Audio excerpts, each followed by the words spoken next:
Ang tanging maririnig ay ang apuradong paghampas ng pala sa lupa. Tap, sik, hampas. Bawat bagsak ng lupa sa ibabaw ng murang kabaong ay parang dagundong sa dibdib ni Nina. Nakaluhod siya, hindi na alintana ang putik na dumidikit sa kanyang pantalon. Ang mga kuko niya, puno ng lupa. Kanina pa niya kinukuyom ang mga palad. Na parabang sa pagpisil sa lupa ay may hustisya siyang mahahagilap. 3 araw pa lang ang nakakalipas mula nang huli niyang mayakap si Mika, ang kanyang maliit na kapatid. Isang maliit na libing. Sila lang. Ang pandemya ay ginawang anino ang lahat, pati na ang pagluluksa. Hahanapin ko ang hustisya, Mika. Bulong niya sa hangin. Ang bawat salita ay may kasamang panginginig ng panga. Ipapangako ko yan. Sa kabilang dako ng barangay, sa isang lumang bahay na halos nilalamon na ng mga baging at malalaking dahon, isa pang tunog ng pagbagsak ang maririnig. Isang kahon na may markang kusina. Ang maingat na ibinaba ni Kael sa sahig na kahoy. Ang alikabok ay umalimbukay, sumayaw sa sinag ng araw na tumatagos mula sa maruming bintana. Mabigat ang kanyang mga balikat, hindi lang dahil sa pagbubuhat. Ito ang pang-4 na barangay na nilipatan nila sa loob ng 5 taon. Laging ganito, laging sa liblib, laging malapit sa isang lugar na may kasaysayan. Dahan-dahan lang, Leo, sabi niya sa nakababatang kapatid na walang imik na nagpasok ng isa pang kahon. Hindi sumagot si Leo.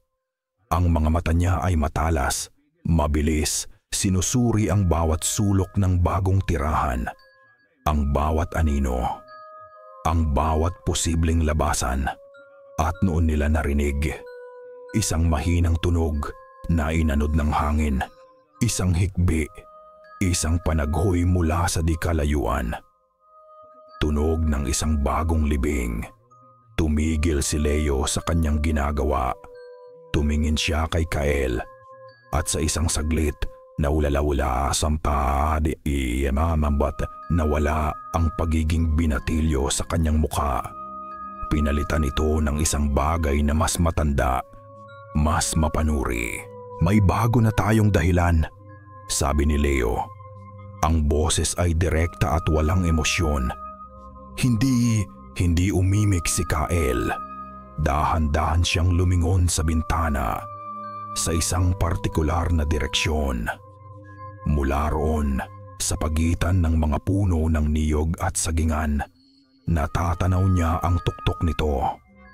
Isang dambuhalang puno ng balete.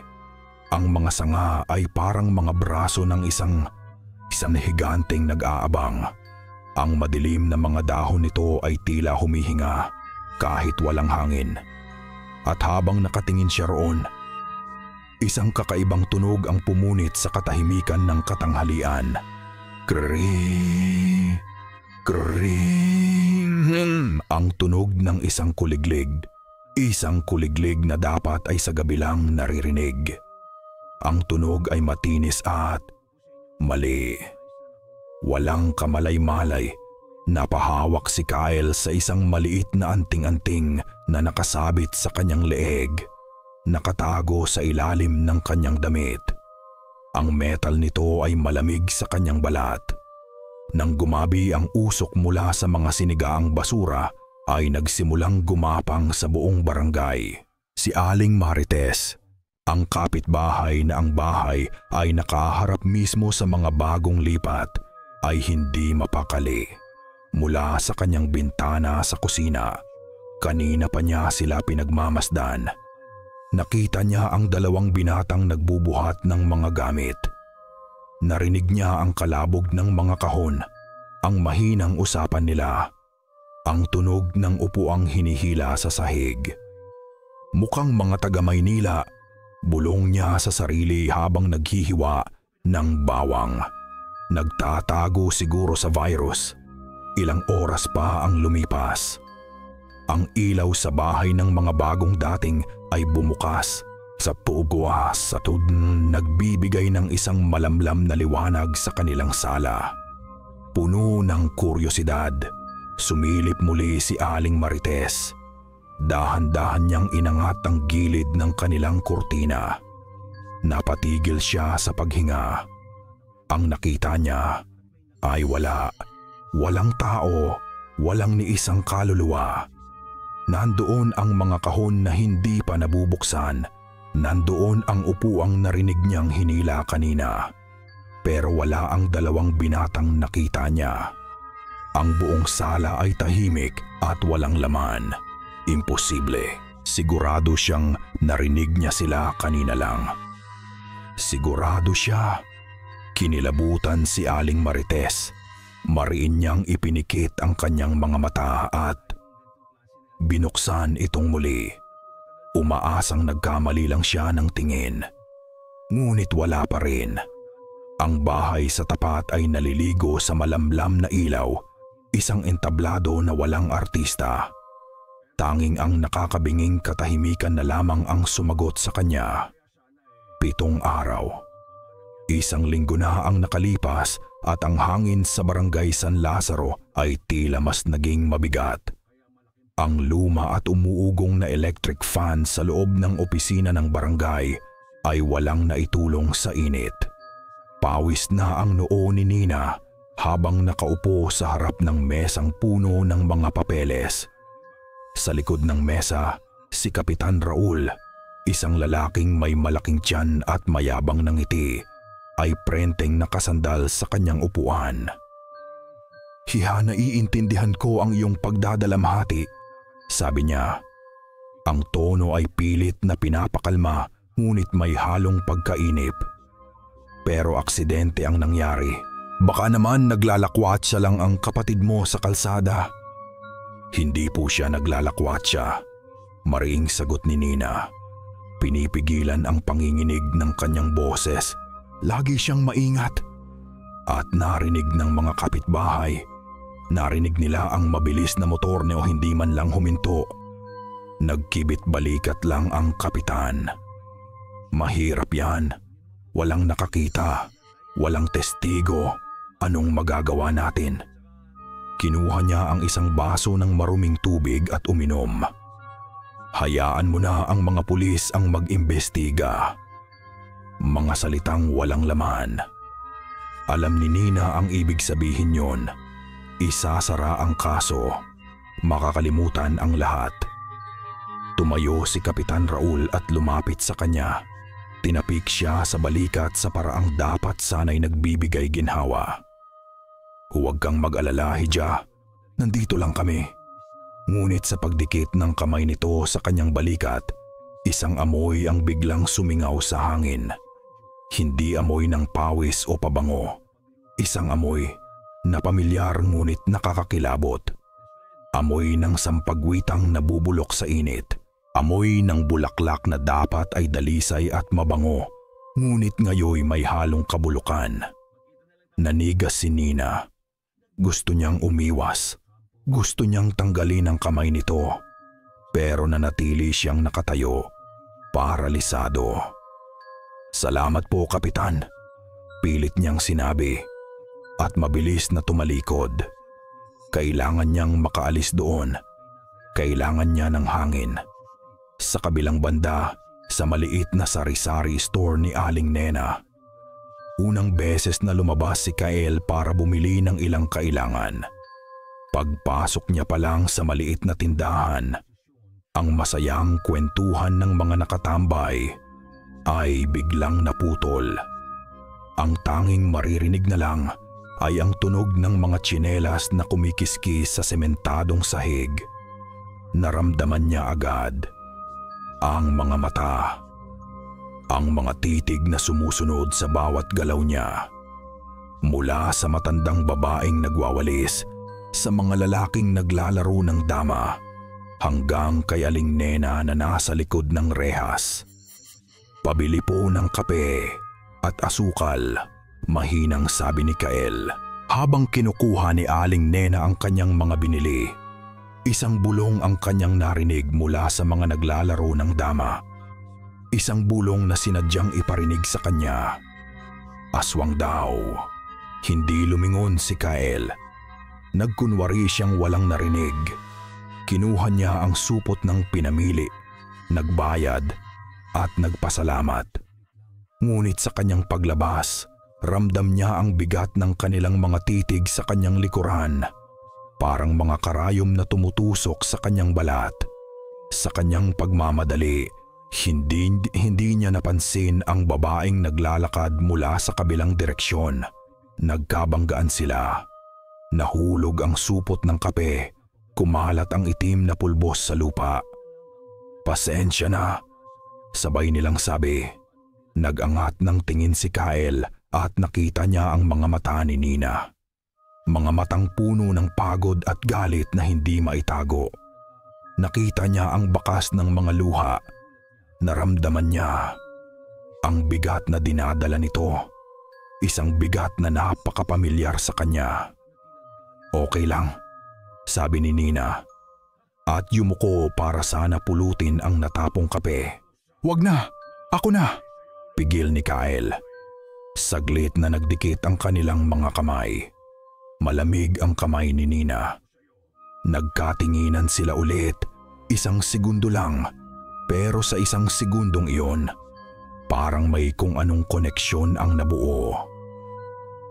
Isang pagkaunawa sa isang kalungkutang hindi na kailangan pang ipaliwanag. Mabilis na umiwas ng tingin si Nina, nagpasalamat at nagpatuloy sa paglalakad. Sinundan siya ng tingin ni Kael. Nakita niya itong huminto sa gilid ng kalsada, sa isang lugar kung saan may mga nakakalat na tuyong dahon at isang krus na gawa sa sanga. Doon siguro nangyari ang lahat. Dahan-dahan, naglabas si Nina ng isang puting bulaklak mula sa kanyang bulsa. Isang bulaklak ng kalachuchi. Inilagay niya ito sa paanan ng krus. Isang munting alay sa isang ala-alang hindi na mabubura.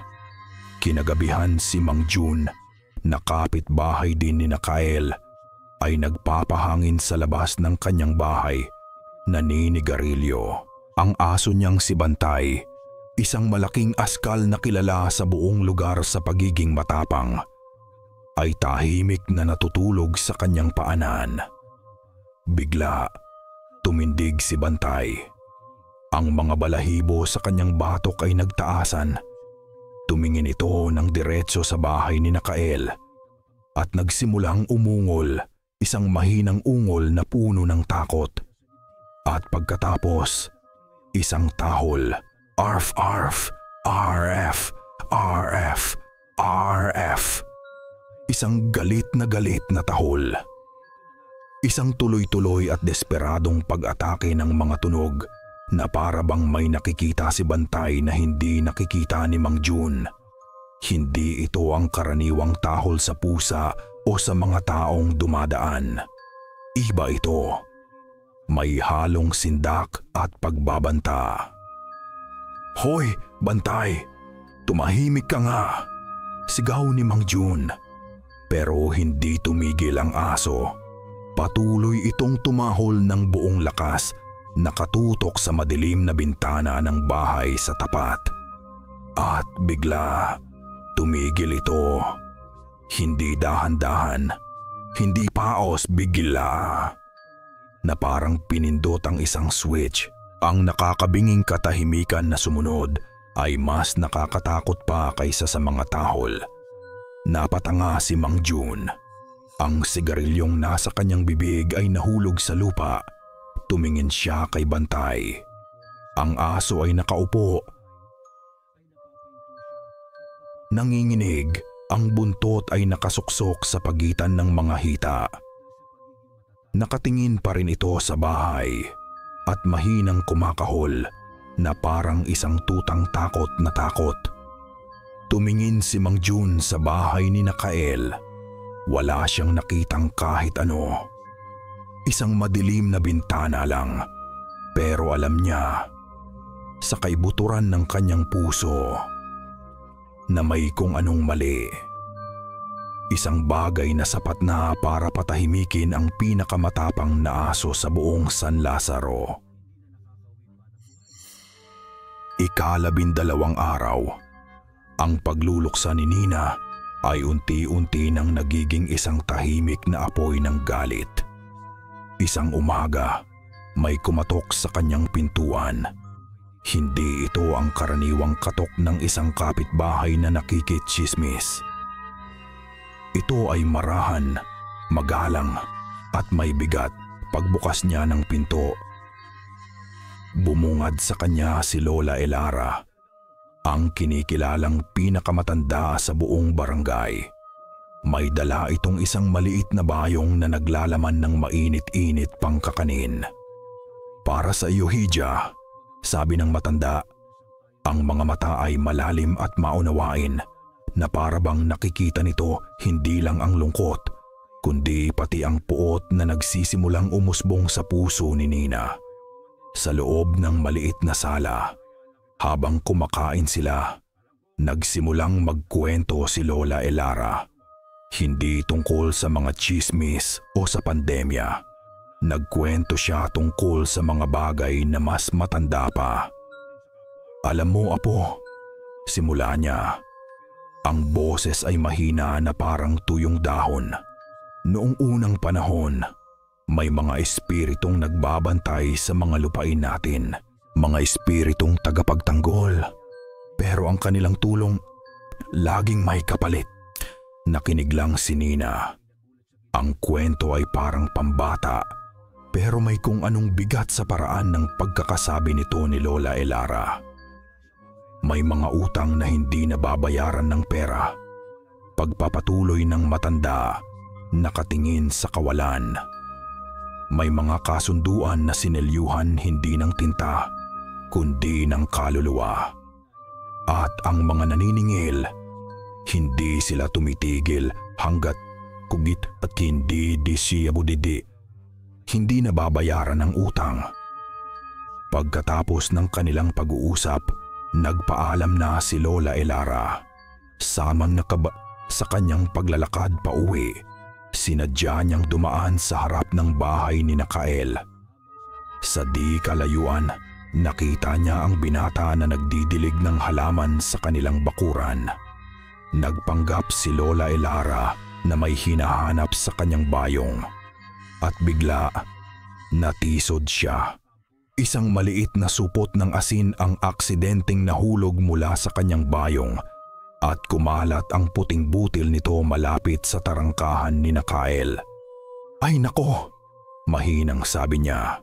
Nakita ni Kael ang nangyari at mabilis na lumapit para tumulong.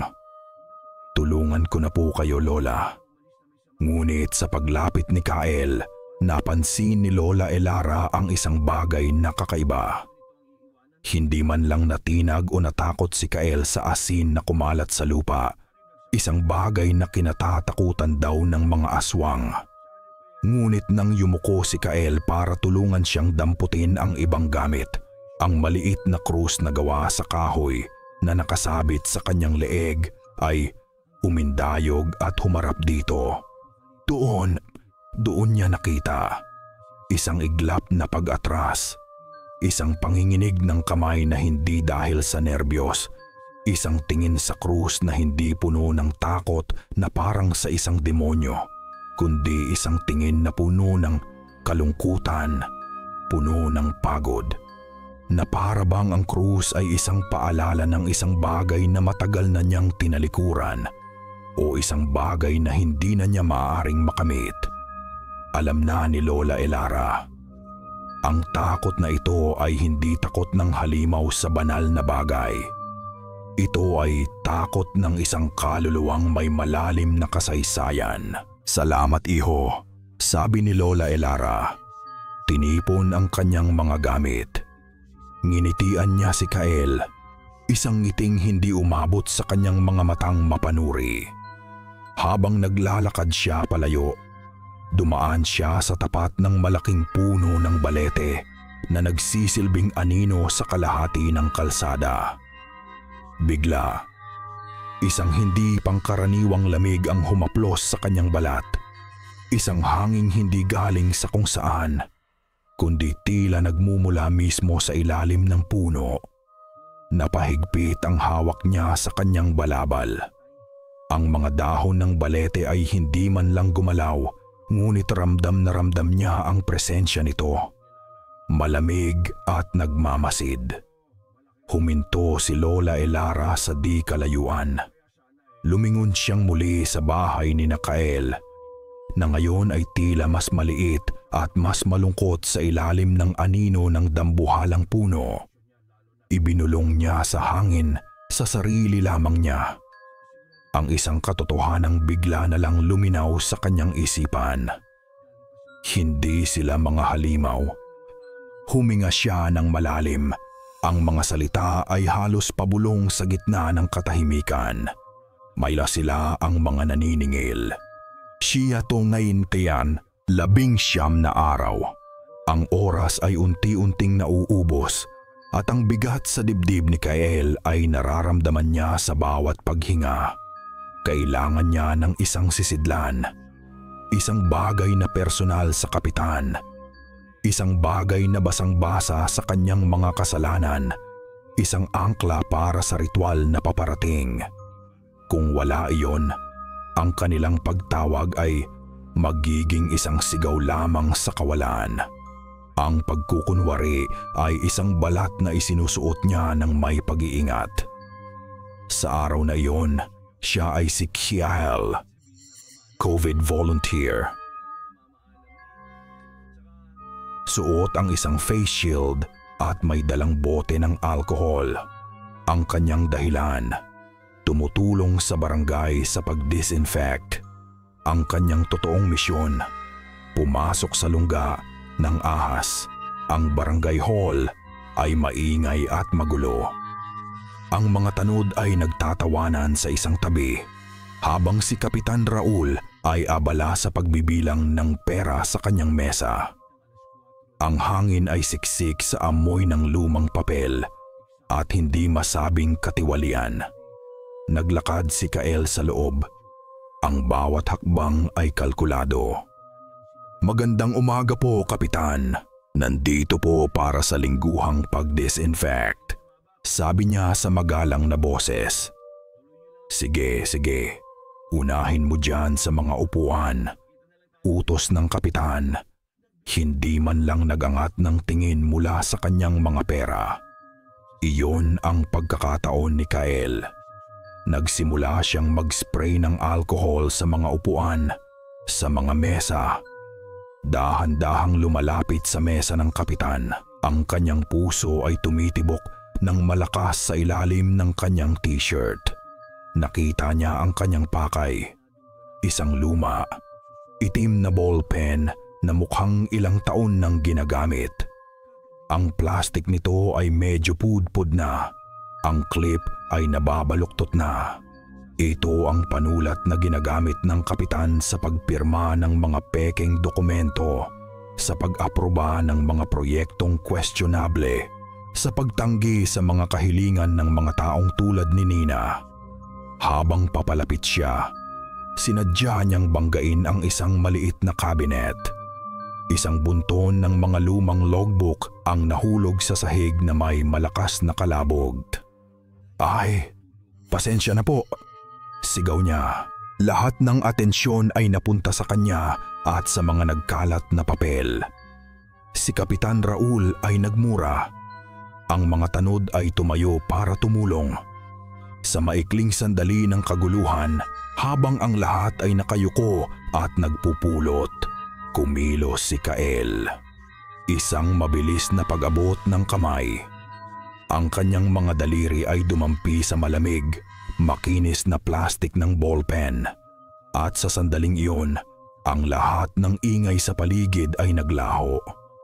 Ang tanging narinig niya ay isang mahinang bulong na parang isang sirang signal ng radyo mula sa napakalayong lugar. "Too long," ang boses ni Mika. Kasabay nito, isang matinding lamig ang gumapang sa kanyang braso na para bang hinawakan niya ang isang piraso ng yelo. At ang amoy ng nabubulok na sampagwita ay biglang sumalakay sa kanyang pangamoy. Mas matindi, mas nakakasulasok, hindi ito nasa hangin. Nagmumula ito sa ballpen. Nanginig ang kamay ni Kyle. Ang hawak niya ay hindi lang isang simpleng panulat. Hawak niya ang kasangkapan ng isang krimen. Hawak niya ang bakas ng isang kasalanan. Mabilis niyang isinilid ito sa kanyang bulsa at umatras. Ang kanyang muka ay namumutla sa ilalim ng face shield. "Okay na po, Kapitan. Naayos na po namin," sabi ng isang tanod. "Salamat po. Tapos na rin po ako rito," sabi ni Kyle. Ang boses ay bahagyang nanginginig. Kailangan niyang makaalis. Ngayon na. Nagmamadali siyang lumabas ng barangay hall, pabalik sa sikat ng araw na tila ba nakakasilaw. Huminga siya ng malalim. Sinusubukang alisin ang amoy at ang lamig sa kanyang sistema. Sa kanyang pagmamadali, muntik na niyang mabangga ang isang batang babae na nabitiwan ang kanyang supot ng kalamansi. Gumulong ang maliliit na berdeng prutas sa kalsada. Huminto si Kyle sa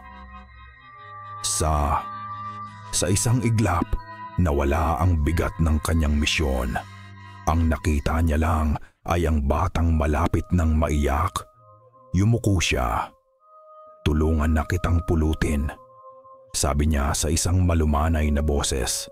Isa-isa niyang pinulot ang mga kalamansi. Inilagay pabalik sa supot at iniabot sa bata. Ngumiti ang bata at tumakbo palayo. Sa sandaling iyon, si Kael ay hindi isang tagapagdala ng sumpa. Isa lang siyang kuya na tumulong sa isang bata. Nakahinga siya ng maluwag at nagsimulang maglakad palayo. Pakiramdam niya'y nagtagumpay siya, hindi niya alam. Nasa kabilang kalsada, sa lilim ng isang puno ng mangga, ay may isang taong nakamasid sa kanya. Si Nina. Nakita niya ang lahat. Papunta sana siya sa tindahan nang makita niya ang bagong kapitbahay na lumabas mula sa opisina ng kapitan. Nakita niya ang pagmamadali nito. At ang pinaka nagtatak sa kanya, nakita niya ito kanina malapit sa mesa ni Kapitan Raul, ang mismong lalaking kinamumuhian niya. Napakunot ang noo ni Nina. Ang kuryosidad ay napalitan ng isang malamig na pagdududa. Ano ang ginagawa ng estrangherong iyon sa loob ng barangay hall, malapit sa mesa ng taong pumatay sa kanyang kapatid? Ang tanong ay nanatili sa hangin, isang binhi ng hinala na nagsisimula ng mag-ugat. Biglang kinain ng dilim ang buong San Lazaro, isang sabay-sabay na pagpatay ng ilaw, paghinto ng mga radyo, at pagtahimik ng mga telebisyon. Ang ingay ng barangay ay napalitan ng isang malalim at hindi inaasahang katahimikan. Sa mga bintana, isa-isang nagsulputan ang maliliit at nanginginig na liwanag ng mga kandila at gasera. Mula sa kanilang bahay, bumuntong hininga si Kyle. Brown out. Isa sa mga bagay na hindi niya namimiss sa probinsya. "Tingnan ko lang ang generator," paalam niya kay Leo na nakaupo lang sa dilim. Tahimik na parang bato. Lumabas si Kael sa gabi. Ang hangin ay mabigat at maalinsangan.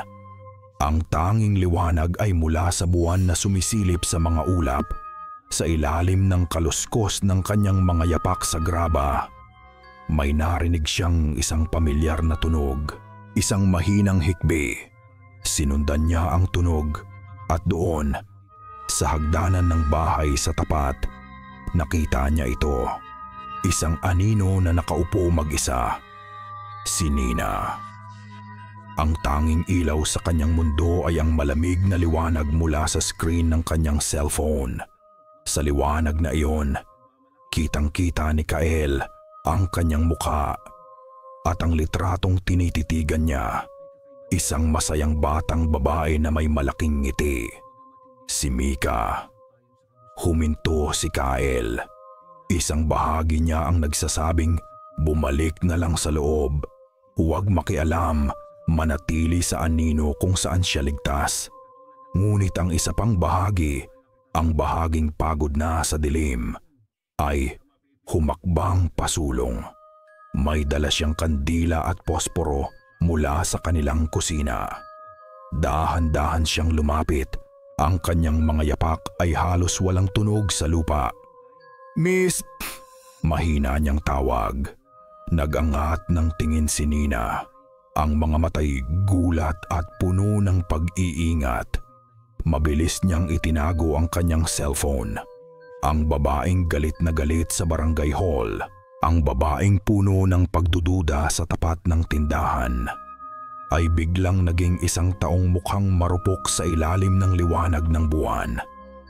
"Kailangan mo siguro ng ilaw," alok ni Kael. Iniabot ang puting kandila. Nag-aalinlangan si Nina ng isang segundo. Tinitigan niya si Kael. Sinusubukan basahin ang kanyang intensyon. Ngunit ang nakita niya lang ay isang mukhang pagod at pamilyar na kalungkutan.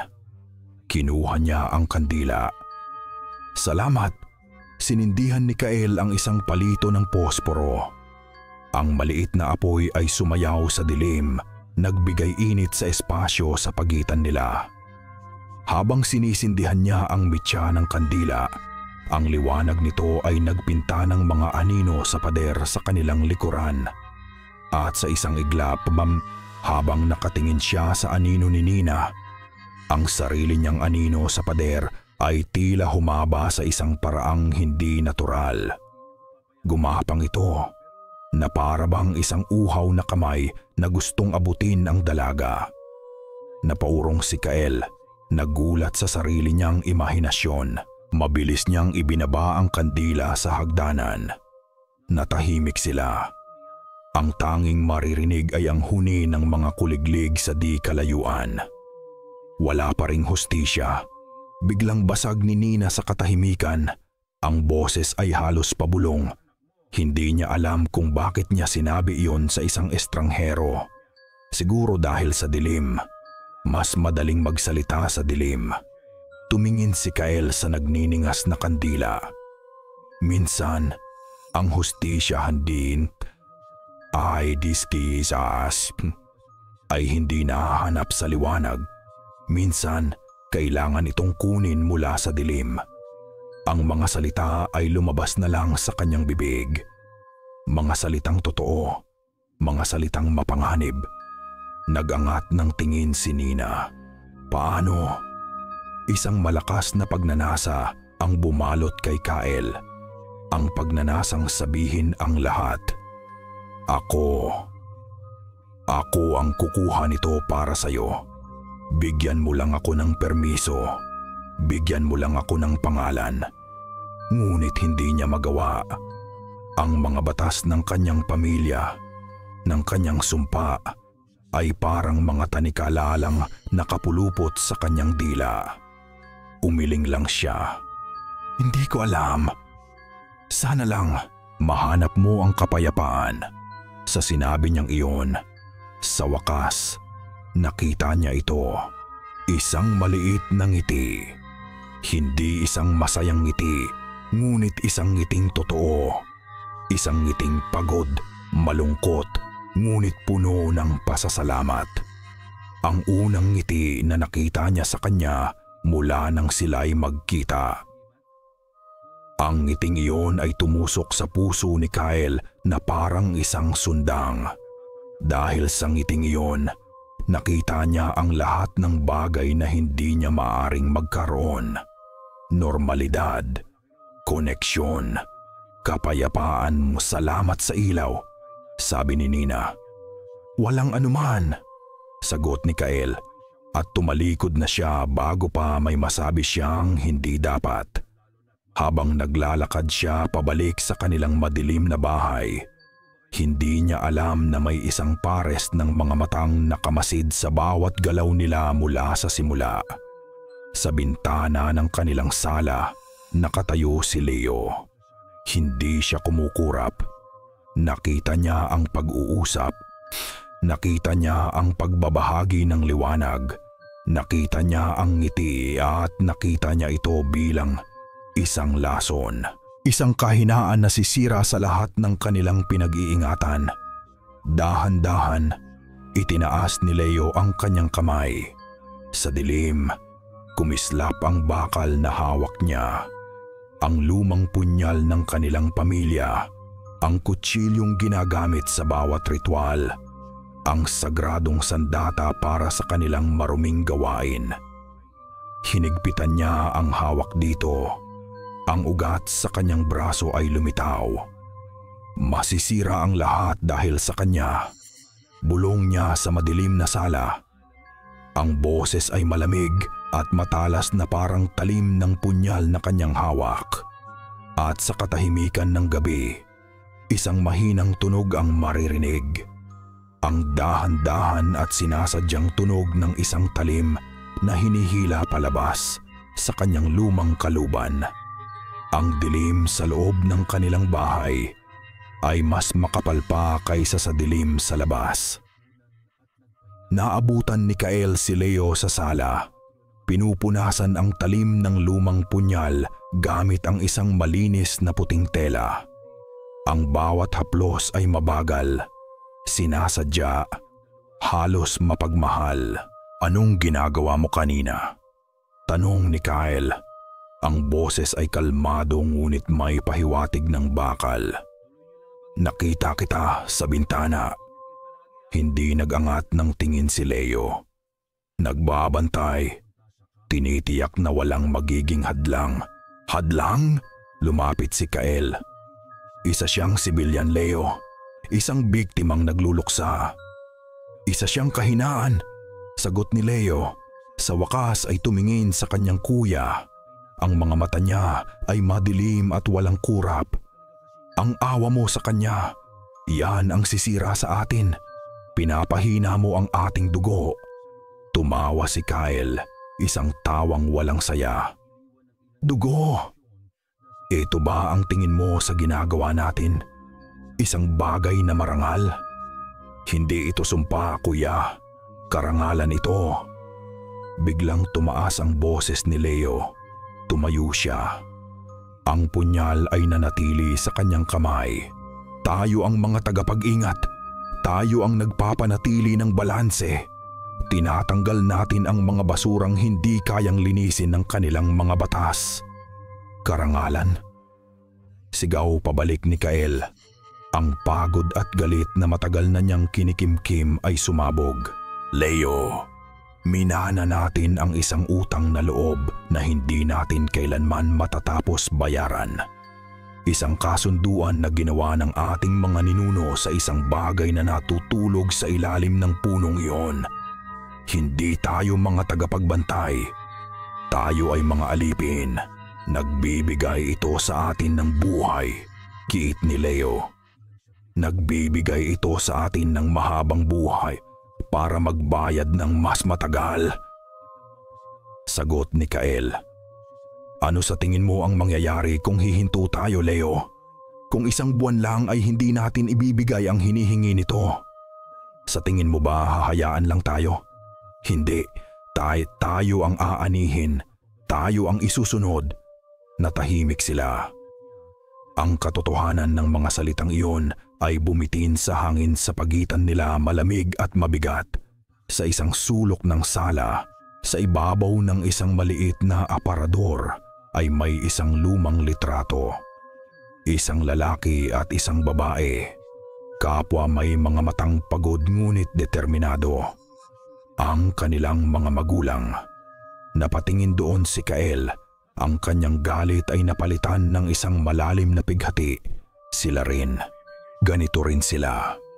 Nagtatalo tungkol sa karangalan at sa sumpa hanggang sa kinuha na sila ng kanilang tungkulin. Ayoko ng ganitong buhay para sa iyo, Leo, sabi ni Kyle. Ang boses ay basag na. Ayoko. Wala na tayong pagpipilian, sagot ni Leo. Mas kalmado na ngunit mas malamig. Ito na tayo. Ito ang ating dugo. Isa itong sumpa! Huling sigaw ni Kyle.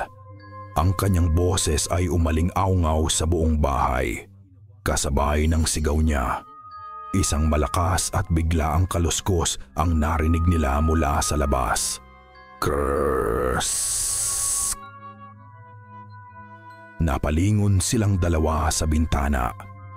Tila ba daan-daang tuyong dahon ang sabay-sabay na tumama at dumikit sa salamin ng bintana na parang isang kumpol ng mga insektong biglang sumalakay. Ngunit walang hangin sa labas. Ang mga puno ay hindi gumagalaw. Ang mga dahon ay kusang lumipad mula sa lupa na para bang may isang hindi nakikitang kamay na dumampot at ibinato ang mga ito sa kanilang bahay. Na para bang ang bahay mismo o ang punong nasa di kalayuan ay nakikinig. Ang galit sa pagitan ng magkapatid ay biglang naglaho. Napalitan ng isang pamilyar na takot. Ang takot sa kapangyarihang pinaglilingkuran nila. Dahan-dahang bumagsak ang mga dahon pabalik sa lupa. Natahimik muli ang paligid. Nilagpasan ni Leo si Kyle patungo sa kanyang silid. Huminto siya sa may pintuan. Hindi siya lumingon. Tandaan mo, kuya, sabi niya. Ang boses ay matalas na parang kutsilyo. Ang pagtawag ay hindi patawad. May mga batas ito. Huminga siya ng malalim. Kapag nagkamali ka sa pagtawag ng pangalan, isang nakakakilabot na katahimikan ang namayani. Ibang pinto ang magbubukas. Pagkasabi noon, pumasok siya sa kanyang silid. At sa pagpasok niya, ang lumang pintuan na kahoy ay gumawa ng isang mahaba at mabagal na tunog. Isang laganit na parang isang kabaong na matagal nang hindi nabubuksan. 6 na araw na lang.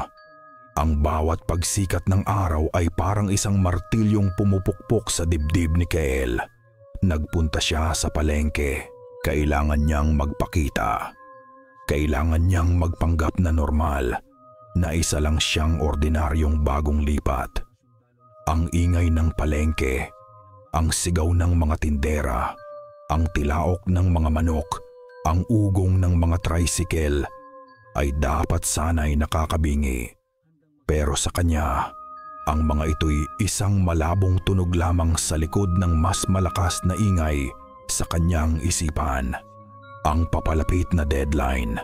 Habang naglalakad siya sa masikip na eskinita, may biglang humarang sa kanyang daraanan. Hindi ito isang aksidente. Ang pagharang ay sinadya at tahimik. Si Lola Elara. Nakatayo siya ron. Hawak ang kanyang bayong. Ang kanyang muka ay parang isang lumang mapa na puno ng mga linya ng kuwento. Iho, sabi niya. Ang boses ay kalmado at sa sandaling nagsalita siya, may nangyaring kakaiba. Ang ingay ay nawala. Ang sigaw ng mga tindera, ang tilaok ng manok, ang ugong ng tricycle. Lahat ay tila naging isang malayong bulong na parang sila ni Lola Elara ay biglang napasok sa isang hindi nakikitang bula ng katahimikan. Tanging ang kanilang mga paghinga na lang ang kanyang naririnig. Mukhang pagod ka, sabi ni Lola Elara. Hindi ito isang tanong. Hindi nakasagot si Kyle. Tinitigan lang niya ang mga mata ng matanda. Mga matang tila nakakakita ng higit pa sa kanyang suot na damit at balat. Dumukot si Lola Elara sa kanyang bayong at naglabas ng ilang piraso ng luyang dilaw. Iniabot niya ito kay Kyle.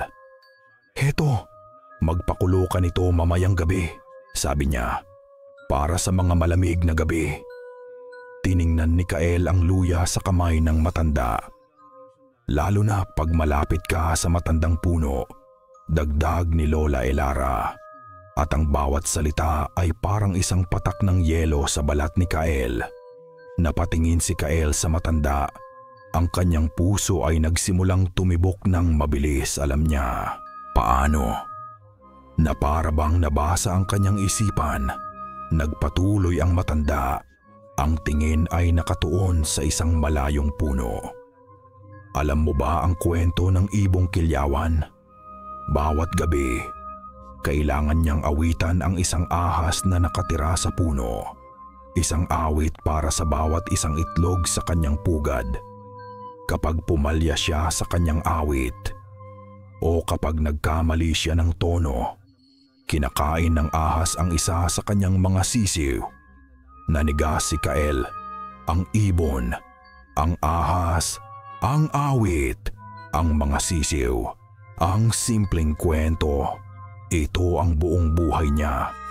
Ito ang sumpa ng kanilang pamilya na isinalaysay sa isang parabola. Hindi siya nagsasalita ng tungkol sa aswang. Hindi siya nagsasalita ng tungkol sa demonyo. Ang sinasabi niya ay isang bagay na mas malalim, mas primal.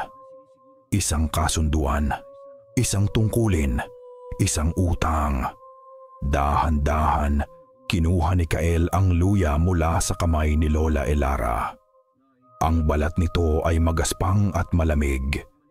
Sa isang sandali ng hindi maipaliwanag na paggalang at takot, yumuko siya ng bahagya. Isang kilos na hindi niya ginagawa. Isang pagkilala. Salamat po, halos pabulong niyang sabi. Tumangulang si Lola Elara. At sa pagtango niya, ang bula ng katahimikan ay pumutok. Ang ingay ng palengke ay biglang bumalik, malakas at nakakabingi, na para bang walang nangyari.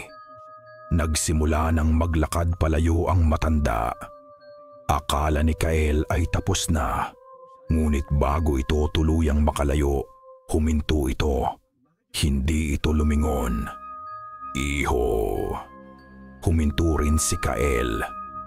Ingatan mo ang dalaga, sabi ni Lola Elara. Ang boses ay inanod ng hangin. Masyadong malakas ang kanyang puot. Napakunot ang noo ni Kael. Si Nina. Baka marinig din siya ng puno. At sa huling mga salitang iyon, nagpatuloy na sa paglalakad si Lola Elara. Nilamon ng mga tao sa palengke. Naiwan si Kael na nakatayo roon, hawak ang luya. Ang kanyang dugo ay tila ng lamig. Baka marinig din siya ng puno. Ang ibig sabihin ba nito na ang puot, isang emosyon ng tao, ay maaaring maging isang paanyaya? Isang pagtawag? Isang hangin ang biglang umihip sa eskinita, malamig at tuyo. Sumayaw ang alikabok sa kanyang paanan at sa ugong ng hangin na dumadaan sa mga bubong na yero, tila may narinig siyang isang pangalan o marahil isang babala. 2 araw na lang, tumunog ang cellphone ni Nina. Isang hindi rehistradong numero. Nanginginig niyang sinagot ito. Umaasa. Nagdarasal na ito na ang balitang hinihintay niya. Hello, Miss Nina. Sabi ng isang boses sa kabilang linya. Isang boses na pagod at walang emosyon. Isang pulis. Tumatawag lang po ako para i-update kayo sa kaso ng kapatid ninyo. Napahigpit ang hawak ni Nina sa telepono. Opo, may nahuli na po ba? Isang buntong hininga. Pasensya na po, ma'am. Sa ngayon po, isinasara na po namin ang kaso. Kulang po talaga sa ebidensya. Nabitawan ni Nina ang cellphone. Bumagsak ito sa sahig na may malakas na kalabog ng plastik, ngunit hindi niya narinig. Ang tanging naririnig niya ay ang ugong sa kanyang mga tainga. Ang buong mundo ay biglang naging tahimik at malayo. Isinasara na ang kaso. Ang tatlong salitang iyon ay umikot-ikot sa kanyang isipan. Winawasak ang bawat natitirang piraso ng kanyang pag-asa. Walang hustisya, walang makukuha. Kinahapunan, naabutan niya si Kapitan Raul sa isang karinderya, masayang kumakain ng dinuguan kasama ang kanyang mga alipores. Ang tawa nito ay malakas at walang pakundangan, isang tunog na dumurog sa puso ni Nina. Hindi na siya nag-isip. Ang sakit at galit na kinimkim niya sa loob ng 38 araw ay sumabog na parang isang bulkan. Sumugod siya. "Berdugo!" Sigaw niya. Ang kanyang boses ay basag at puno ng lason. Napatigil ang lahat ng kumakain. Napalingon ang lahat sa kanya. "Mamamatay tao! Pinatay mo ang kapatid ko!" Tumingin si Kapitan Raul sa kanya. Hindi man lang natinag. May mga butil pa ng kanin sa gilid ng kanyang bibig. Ngumiti ito, isang ngiting nakakainsulto. "Nababaliw na yata ang babaeng ito," sabi niya sa kanyang mga kasama. Ikinumpas niya ang kanyang kamay. "Ilabas niyo nga yan dito. Nakakasira ng gana." 2 tanod ang marahas na humawak sa mga braso ni Nina. Nagpumiglas siya, sumisigaw, nagmumura, ngunit para lang siyang isang basang sisiw na sinusubukang lumaban sa mga buwitre. Kinaladkad nila siya palabas. Habang ang tawa ni Kapitan Raul ay humahabol sa kanya, isang tunog na mas masakit pa sa mga kamay na humahawak sa kanya. Gabi. Nakakulong si Nina sa kanyang silid, ngunit ang rehas ay hindi bakal, kundi kalungkutan. Binuksan niya ang isang lumang aparador at kinuha ang isang bagay mula sa pinakailalim. Ang paboritong t-shirt ni Mika. Mayroon itong kupas na print ng isang cartoon character. Idinikit niya ito sa kanyang mukha. At doon, naamoy niya ito. Ang huling bakas ng kanyang kapatid. Amoy araw, amoy sanggol, amoy buhay. Humagulgol siya, ang kanyang katawan ay niyanig ng mga hikbing walang tunog. Nang maubos na ang kanyang mga luha, isang bagay ang pumalit dito. Isang bagay na malamig. Isang bagay na matigas puot. Naupo siya sa kama, yakap-yakap pa rin ang damit. Tumingin siya sa bintana sa madilim na gabi at nagsimula siyang bumulong. Raul, ang ilaw sa kanyang kwarto, isang luma at nanghihinang bumbilya, ay bahagyang kumurap. Kapitan Raul, kumurap ulit ang ilaw, mas matagal ngayon. Paulit-ulit niyang binigkas ang pangalan, hindi na parang isang akusasyon, kundi parang isang dasal. Isang panawagan sa kadiliman. Bawat bigkas ay mas may diin, mas may lason. Ang kanyang puot ay isang enerhiyang halos nahahawakan na sa loob ng silid. Flicker, flicker. Tumingin siya sa labas ng bintana, sa direksyon kung saan palagi niyang nararamdaman ang isang kakaibang bigat. Sa direksyon ng dambuhalang puno ng balete na nakatayo sa dulo ng kanilang lupain na parang isang itim na tore. Palagi niyang iniiwasan ang lugar na iyon. May kung anong nakakatakot doon, isang lamig na hindi galing sa hangin. Ngunit ngayon, ang takot ay napalitan ng ibang bagay. Isang ideya, isang baliw na deyog sabi mapamisimas at iyo, natidahibal na ideya. Isang huling pag-asa. Ang puno ay tila ba tumatawag sa kanya. Isang tahimik na paanyaya mula sa kailaliman ng gabi.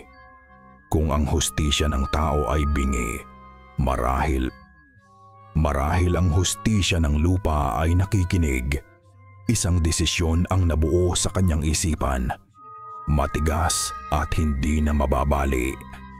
Pupunta siya doon. Ang hangin sa huling gabi ay makapal at mabigat. Hindi gumagalaw. Nag-aabang.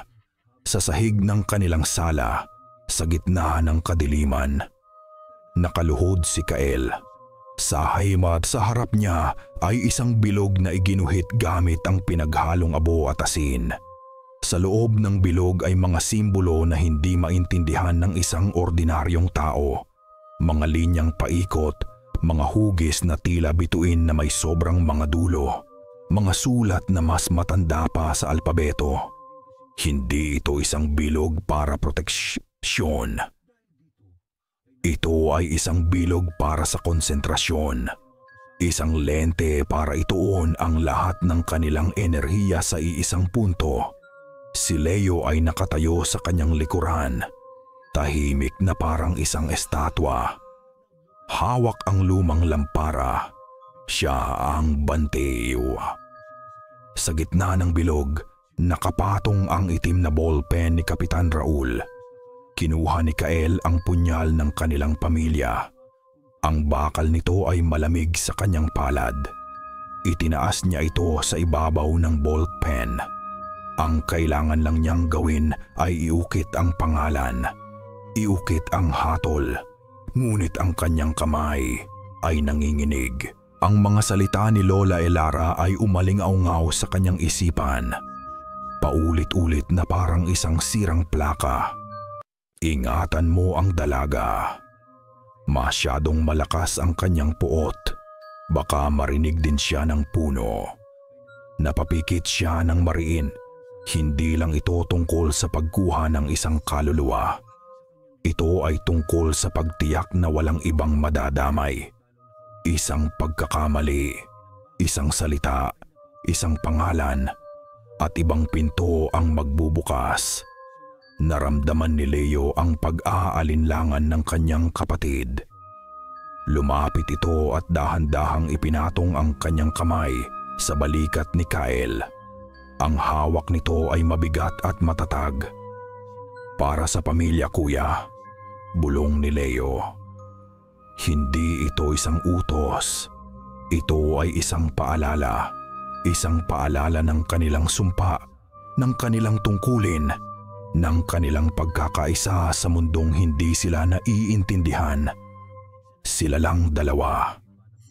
Tumingin si Kael sa kanyang kapatid.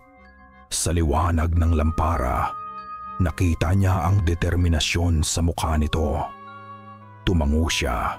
Ang pag-aalinlangan ay napalitan ng isang pilit na katatagan.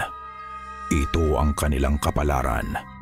Hindi nila ito matatakasan. At sa sandaling iyon, nagsimula ito. Isang tunog. Isang matinis na huni ng kuliglig mula sa labas. Sinundan pa ng isa.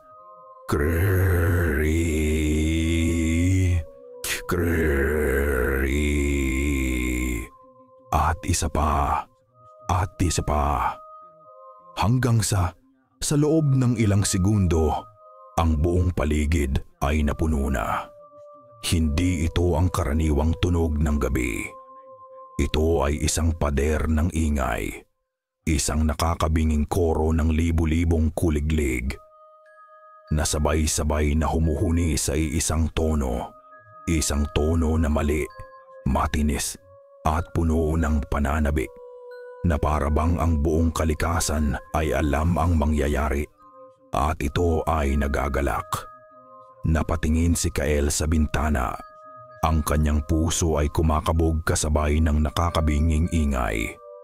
Ang tunog ay tila pumapasok sa loob ng bahay, nanginginig sa sahig na kahoy, gumagapang sa kanyang mga buto. At sa gitna ng kaguluhang iyon, sa gitna ng ingay na iyon, nakita niya ito. Isang maliit na anyo. Isang anino na dahan-dahang naglalakad palayo sa ilaw ng mga kabahayan. Ang kanyang dugo ay tila ng lamig.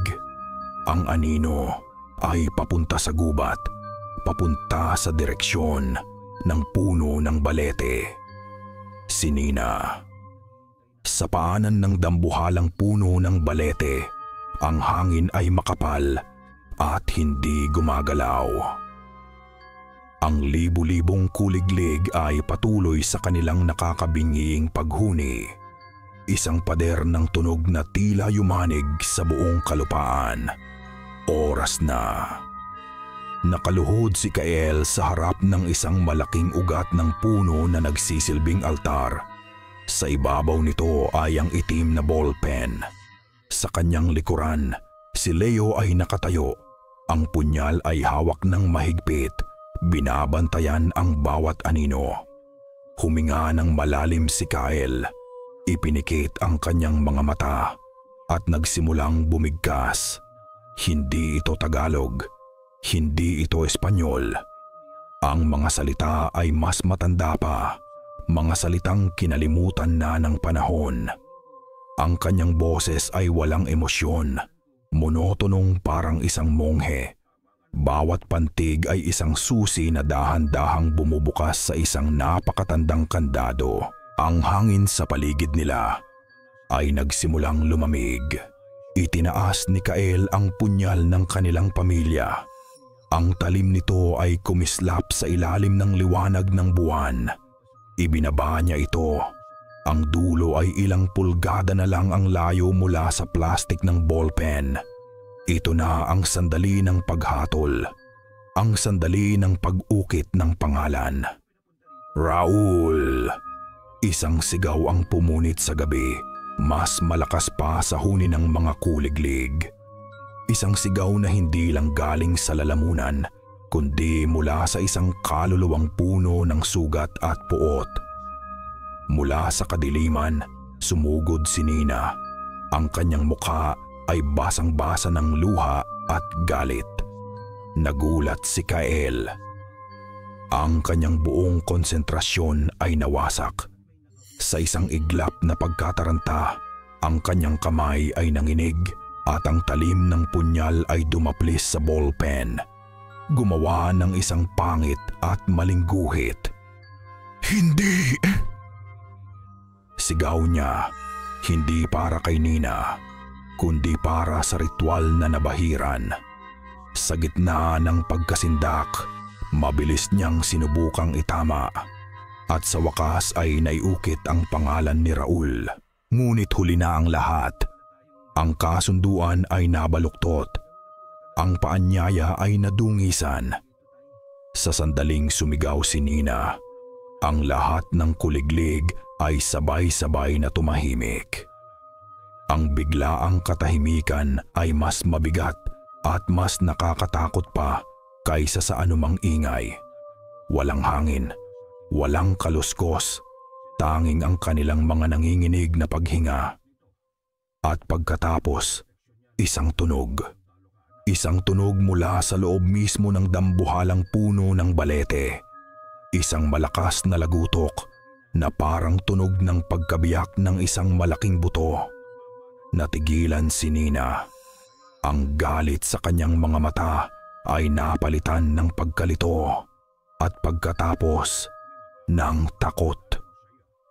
Tumingin siya kay Kael sa punyal na hawak nito, sa mga kakaibang marka sa lupa. Nagtagpo ang kanilang mga mata. Sa isang segundong iyon, sa gitna ng nakakakilabot na katahimikan, pareho nilang naintindihan. Isang napakalaking pagkakamali ang naganap mula sa pinakapaanan ng puno, kung saan ang mga ugat ay parang mga ahas na nakabaon sa lupa. Isang itim na hangin ang biglang bumulwak. Hindi ito ordinaryong hangin. Ito ay malamig. Isang lamig na galing sa ilalim ng lupa. Isang lamig na galing sa libingan. Hindi ito pumunta kay Kael. Hindi ito pumunta kay Leo. Diretso itong gumapang, lumangoy sa hangin. Papunta kay Nina. Bumilog ang kanyang mga mata sa sindak.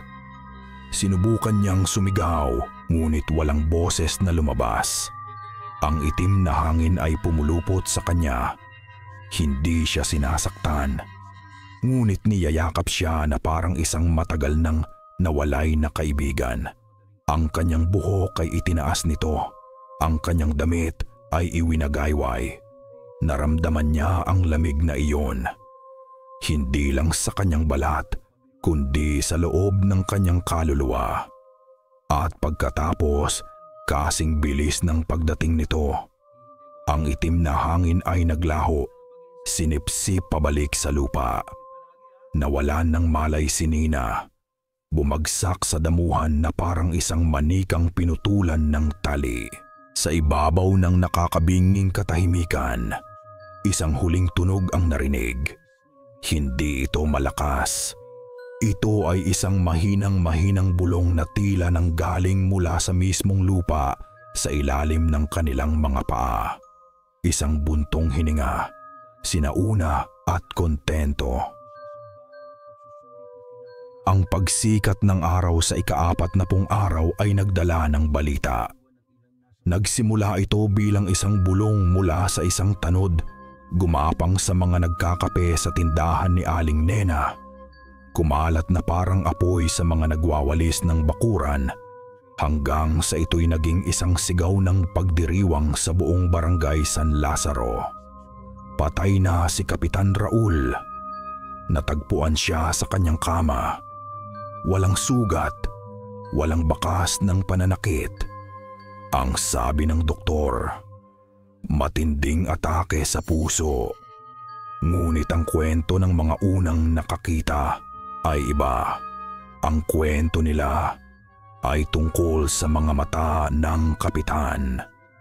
Mga matang nanlalaki at nakatitig sa kisame na parabang may nakita itong isang bagay na hindi kayang maunawaan ng isip. Ang kanyang bibig ay nakabuka sa isang tahimik na sigaw, at ang kanyang buong muka ay namimilipit sa dalisay na takot. Hustisya. Sa wakas, dumating na ito, hindi sa anyo ng pulis o hukom, kundi sa anyo ng isang kwentong kutsero sa umaga. Nagbunyi ang mga tao. Ngunit para kay Kyle, ang pagdiriwang sa paligid ay isa lamang ingay na mas nagpapabigat sa katahimikang bumabalot sa kanyang puso. Dinala niya si Nina pabalik sa bahay nito bago pa man sumikat ang araw. Gising na ito, ngunit tuliro, na parabang galing sa isang masamang lagnat. Anong nangyari? Tanong nito. Hawak ang kanyang ulo. Ang huli kong natatandaan, galit na galit ako. Nawalan ka ng malay sa daan. Nakita kita. Pagsisinungaling ni Kyle. Ang mga salita ay lasang-abo sa kanyang bibig. Inalalayan niya ito papasok sa bahay. At nang dumampi ang kanyang kamay sa braso ni Nina para suportahan ito, naramdaman niya ulit ang lamig. Isang lamig na hindi galing sa panahon. Isang lamig na tila nanggagaling sa loob mismo ng mga buto ni Nina. Gumagapang pataas sa kanyang braso. Napabitaw siya ng bahagya. Habang malapit siya kay Nina, sa gitna ng katahimikan ng bahay nito, may narinig si Kyle. Isang bulong na napakahina. Halos hangin na lang. Salamat. Napalingon siya. May sinasabi ka? Umiling si Nina. Ang kanyang mga mata ay blanko pa rin. Wala. Hindi boses ni Nina ang narinig niya. Alam niyang hindi iyon boses ni Nina. Iniwan niya itong nakaupo sa sala. Nangakong babalik para tingnan ito. Sa kanyang paglabas, sa di kalayuan, sa tapat ng kalsada, nakita niya si Lola Elara. Nakatayo ito roon, nakatingin sa kanya. Hindi ito galit. Hindi ito natatakot. Dahan-dahan tumango si Lola Elara. Isang tango lang, isang pagkilala sa isang trabahong natapos. At pagkatapos, dahan-dahan din, itinaas nito ang kanyang kamay at gumawa ng simbolo ng krus sa hangin. Hindi para sa kanya, para kay Nina. Kinagabihan nagising si Nina mula sa isang magulong panaginip na hindi niya matandaan. Ang tanging naiwan ay ang pakiramdam na may humahabol sa kanya sa isang madilim na gubat. Pawis na pawis siya at uhaw na uhaw. Bumangon siya at nagpunta sa banyo para maghilamos. Ang malamig na tubig ay gumising sa kanyang diwa. Tumingin siya sa salamin. Ang kanyang muka ay pagod. Ang kanyang mga mata ay may maitim na bilog sa ilalim. Huminga siya ng malalim, pinilit na pakalmahin ang sarili. Panaginip lang yon. Tapos na ang lahat. Patay na siya. Ligtas na ako. Sinubukan niyang ngumiti. Isang maliit, pilit na ngiti. Ngunit sa salamin, ang kanyang refleksyon ay ngumiti pabalik. Pero hindi ito ang kanyang ngiti. Ang ngiti sa salamin ay mas malapad, mas matagumpay, mas malamig. Isang ngiti na hindi niya kontrolado, isang ngiting hindi kanya. Napatitig siya, ang kanyang puso ay biglang tumigil sa pagtibok. Sa isang iglap, ang ngiti sa salamin ay nawala. Bumalik sa kanyang sariling pilit na ekspresyon. Ngunit nakita niya iyon. Sigurado siyang nakita niya. At mula sa isang sulok ng kanyang isipan na parabang galing sa napakalayo, may narinig siyang isang mahinang tunog, isang malamig na halakhak, isang buwan. Sapat na panahon para maghilom ang mga sugat ng isang komunidad. Ang barangay San Lazaro ay tila nabunutan ng tinik. May bago ng kapitan. Isang mabait at respetadong guro. Ang mga proyekto para sa mga tao ay nagsimula ng umandar. Ang takot ay napalitan ng pag-asa. Ngunit para kay Kyle, ang kapayapaan ay isa lamang manipis na kumot na nagtatago sa isang mas malalim na kadiliman. Hindi na siya lumalapit. Hindi na siya nakikipag-usap. Ngunit araw-araw, mula sa bintana ng kanilang bahay, mula sa likod ng mga puno, siya ay nagmamasid. Binabantayan niya si Nina. Sa panlabas, si Nina ay bumalik na sa dati. Mas madalas na siyang ngumingiti. Nakikipagkwentuhan na ulit sa mga kapitbahay. Naibalik na niya ang maliit na hardin ng mga halaman ni Mika sa kanilang bakuran. Mukha siyang masaya. Mukhang mapayapa. Ngunit may mga bagay na mali. Mga maliliit na bagay na si Kyle lang ang nakakapansin. Ang mga pusa at aso sa kalsada ay umiiwas sa kanya. Dati, lahat ng hayop ay lumalapit kay Nina. Ngayon, kapag dadaan siya, ang mga aso ay tumatahimik at yumuyuko. Ang mga pusa ay mabilis na tumatakbo palayo. Minsan, nakita niya itong nag-iisa sa hardin, nakikipag-usap, hindi sa halaman, kundi sa hangin. Ang kanyang mga labi ay gumagalaw, bumubulong sa isang kausap na walang nakakakita. At ang anino, isang beses, sa ilalim ng matinding sikat ng araw sa katanghalian, nakita niya itong naglalakad pauwi. Ang kanyang anino ay humahabol sa kanya sa semento, maitim at malinaw. Ngunit nang huminto si Nina para kausapin ang isang kapitbahay, ang kanyang anino ay nagpatuloy sa paggalaw ng isang segundo pa bago ito huminto, na parabang ito'y may sariling isip at bahagyang nahuli sa pagsunod. Kinilabutan si Kyle. Alam niya ang ibig sabihin ng mga senyales na ito. Ang binhi na itinanim noong gabing iyon sa ilalim ng puno ng balete ay nagsisimula ng tumubo. Ang kasunduan ay hindi nakansela. Ito'y nailipat lang. Ang puot ni Nina ay nagsilbing unang bayad, isang pangako ng mga susunod pang darating. Ang nilalang na pinaglilingkuran ng kanyang pamilya ay nakahanap ng bagong sisidlan. Isang sisidlan na hindi sakop ng kanilang mga lumang batas. Isang hapon, habang pauwi si Kael galing sa tindahan, nakita niya si Nina sa labas ng bahay nito, nagdidilig ng halaman. Mula sa kabilang kanto, isang kilalang lasinggero sa barangay, si Mang Berto, ang palikulikong naglalakad. "Uy, mag-isa ka yata," sabi ng lasing. Ang kanyang boses ay malagkit at ang kanyang mga mata ay mapang-asar. "Namimiss mo na ba ang yakap ng isang lalaki?" Hindi kumibo si Nina. Itinigil niya ang pagdidilig.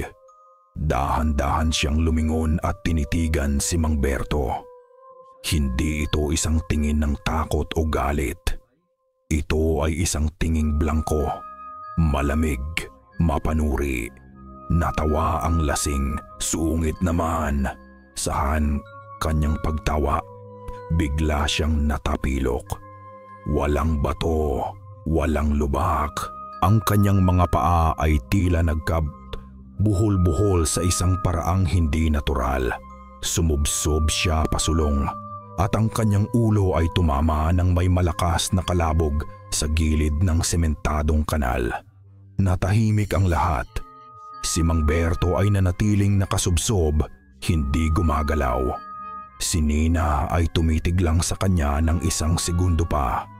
At pagkatapos, tumalikod siya at ipinagpatuloy ang pagdidilig na parang walang nangyari. Ngunit bago siya tuluyang tumalikod, nakita ito ni Kael. Isang ngiti, isang malamig kontento, at nakakakilabot ng ngiti ang sumilay sa mga labi ni Nina. Isang ngiting hindi kanya. Sa sandaling iyon, mula sa mga damuhan malapit sa bahay ni Nina, isang tunog ang pumunit sa katahimikan ng hapon. "Curry!" Isang huni ng kuliglig. Isa lang. Mabilis at matinis na parang isang palakpak pa si Daki Pumedik.